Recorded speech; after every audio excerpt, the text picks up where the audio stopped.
Wagwan my team Pisco Entertainment and Media turabaramukije sangwa ikaze muri ikino kiganiro twabateguriye cuno munsi. Psikologe nkuko vyama niwe abatunganiriza ibiganiro bica kuri runo rubuga rwacu rwa YouTube Pisco Entertainment and Media, akaba ari nawe agomba anabashikirize kino kiganiro. Muti mbega psikologe uyu munsi waduteguriye ikiganiro kimeze gute? Bagenzi, uyu munsi ngomba ngaruke muri entertainment yo mu Burundi. Ngomba ngaruke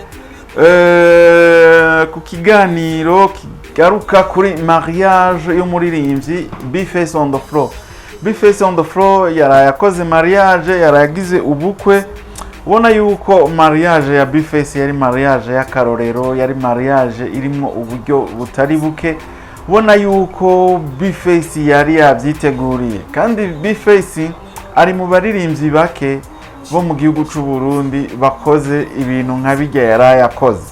Cyo ni ikintu cyo gushimira B-Face. B-Face uri umugabo, B-Face uritandukanije n'abandi baririmbyi, kuko kuva na kera abaririmbyi bo mu gihugu cy'u Burundi abamenyerewe mu gihugu cy'u Burundi nta mariage nkayo onye twabonye, atari DJ Fernando twabonye yakoze mariage, kandi nabyo tubona. Ariko ngira ngo siko kubaka mugabo. Ngomba tugaruke rero kuri no mariage yuno B-Face, tunamukeza ku ntambwe yarayateye mu buzima, kuko ijya ni intambwe iboneka cyane ko yoba yaraye akoze intambwe, yaraye agiye mu bundi buzima bushasha. Nubwo abaririmbyi benshi ku isi yose usanga hariho ukwahukana, ibyo turabigaruka ko ngira ngo kumvure impamvu bahukana n'impamvu usanga abantu babanaga, abasitari babanaga ke n'abagore babanye mukazi usanga baravanye, ariko benshi muri abo bavana nta n'amamariage bakora. Rero ikiganiro ngomba ko tugaruka ko, ngomba tube turiyagira, tube turaganira. Wewe uza kutubwira muri commentaire icyumviro cawe, uza guterera utubwire n'impamvu abasitari badakunze kurongora. Reka rero tumira amateka gatoya nce ngaruka tube turiyagira.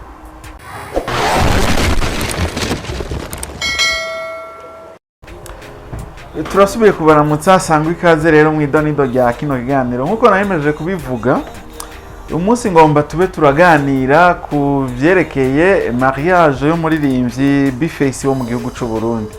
B-Face mwarabonye yuko ku munsi wa gatandatu yakoze ubukwe, ni nyuma ya DJ Fernando mu baririmbyi bo mu gihugu cy'u Burundi bakoze mariage.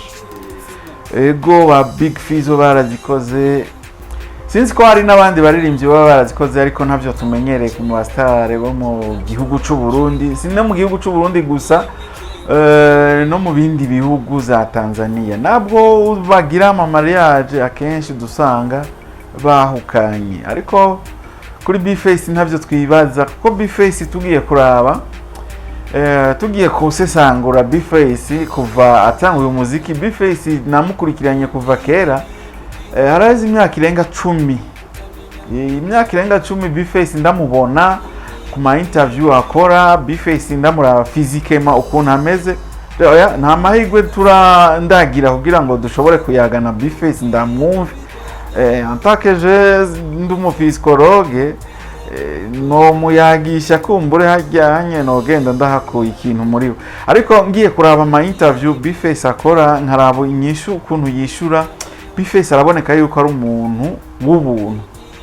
B-Face araboneka yuko ari umuntu yuba yakuriye mu buzima nyene bwo kumedita.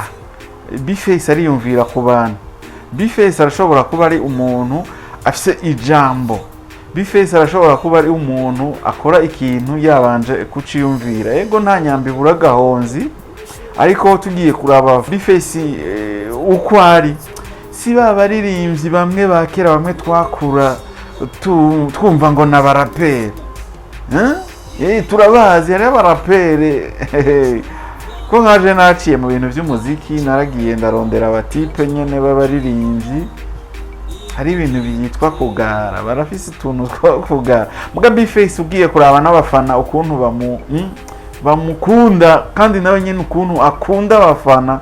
Urabona yuko B-Face atandukanye n'abandi baririmbyi. B-Face nta migaro.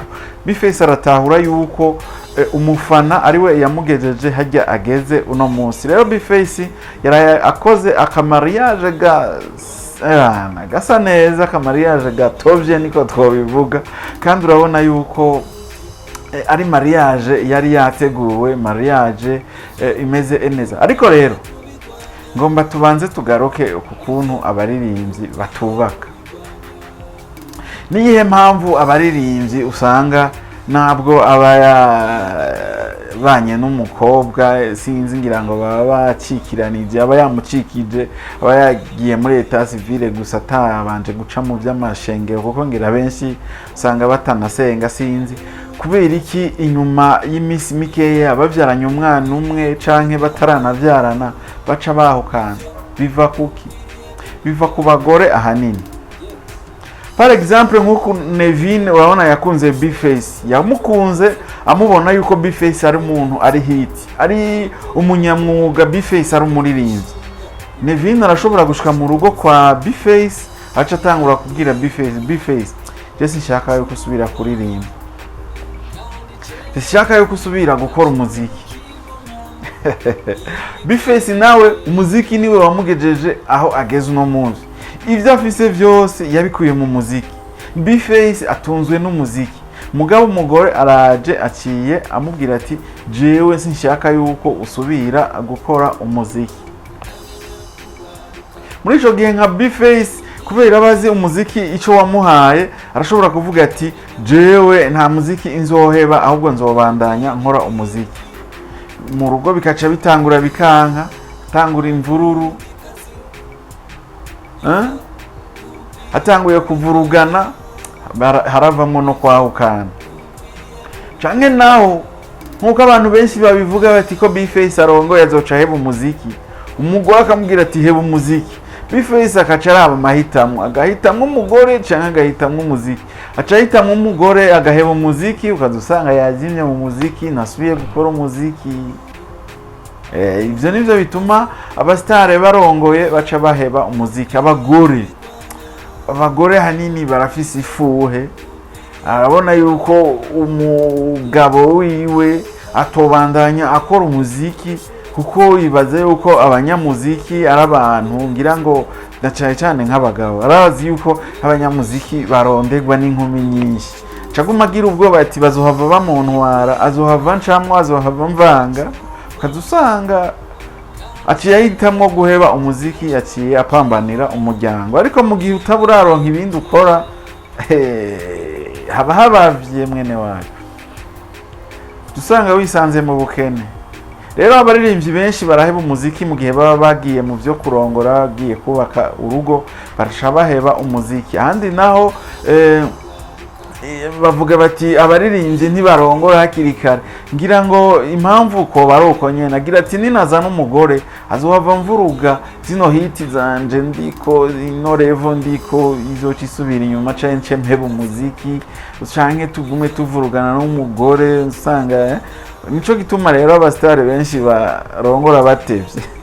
Ariko rero mariage, nk'abantu bakora mariage mugiye kuraba nk'abastare, murabe kuri bakuru bacu, bakuru babo, abaririmbyi baririmbye kera, murabe ni bande bakoze mariage mu gihugu c'u Burundi. Tuje muri Tanzania, ni bande bakoze mariage mu gihugu. Medi Medare wo mu Rwanda, ndaza abantu mukurikirana umuziki wo mu Burundi n'uwo mu Rwanda ukurikirana. Medi yaciye aja muri gospel. Bisobanura ko umugore ashobora kuba yambwiye ati utaririmbye gospel ugasubira kuririmba ivyo binyangara, tuzohura. Katurindire Dobene nawe. Dobene ariko arakora kandi ni sawa, uhaye uraba ni bien. Ariko rero hariho abaririmbyi baca babandanya umuziki kandi ugasanga bimeze neza nk'abarkiba bo mu gihugu ca Tanzania. Biba bivanye n'iki? Biba bivanye n'ukuntu mutahurana n'umugore wawe. Hariho abagore ivyo atangorane n'imwe, n'abandi bagore baba bafise ifuhe rikomeye cyane. Hariho abaririmbyi benshi usanga baba bafise abagore, ugasanga mu buzima bwiwe afise umugore umwe n'abandi bahukana cyane bavurugana n'abagore ukazusanga barahukanye baciye barongora abandi nabo barabivuyemo murumva yuko ajya uri mu gakino urondegwa na byinshi kandi urondegwa na benshi rero mu gihe usamaye uzusanga habavye usanga umuryango wawe wasambutse ariko rero tugiye kuraba B-Face turamwizeye B-Face ndizeye yuko azopambanira urugo rwiwe mu gihe azoba abyumva kumwe n'ujya mugore wiwe ariko rero ahandi naho birava no ku miryango mu gihe umuryango wawe wumviye umuryango wawe umuryango uvukamwo hariho ibintu byinshi dusanga byasambutse ariko mu gihe uvuze uti je ngomba gupambanira famiye yiwanje ngomba gupambanira izina ry'iwanje ngomba gupambanira uno muryango uyu nyene w'umugore wa jewe n'umugore wanje n'abana tuzovyara aho akenshi birapasa biravamo ikintu mu gihe nk'umugore par exemple wa B-Face ashoboye kumvira nk'abo kwa B-Face ati ujya mugabo wawe zijya kugira kuntu aririmba ibintu byo kuririmba yobihe umugore kakaca kamujamwo akaca nawe nyene avuga ati bo ivyo bintu nivyo umugabo wanje ntakwiye kuba umuririmbyi no kandi wamukunze ari umuririmbyi aho ngaho onye bica bigenda nabi canke nka nuze nka B-Face nawe nyene umuryango wivuze uti ujya mugore wawe bimeze uko ijya nyifato yiwe bimeze B-Face akaca byumva usanga muhira atakigenda ariko mu gihe mwebwe muba muri babiri mukaja inama n'ingingo muba mushaka gushikana famiye yanyu kure hashoboka kugira ngo mupambanire umuryango wanyu dusanga bigenze neza usanga urugo ari urugo rw'amahoro urugo rw'imigisha n'iterambere reka rero tugarukirize kino kiganiro hano yari juste gukeza uyu muririmbyi wacu yagize Mariage n'abaririmbyi bake bashobora gushika kuri iyo ntambwe ya B-Face bashobora kugira mariage haba mu gihugu canke hanze y'igihugu c'u Burundi rero reka tumukeze tunamwipfurize urugo rwiza bandanya amererwa neza Imana ihezagire umuryango wa B-Face umuryango wa Boniface gira uko ishaka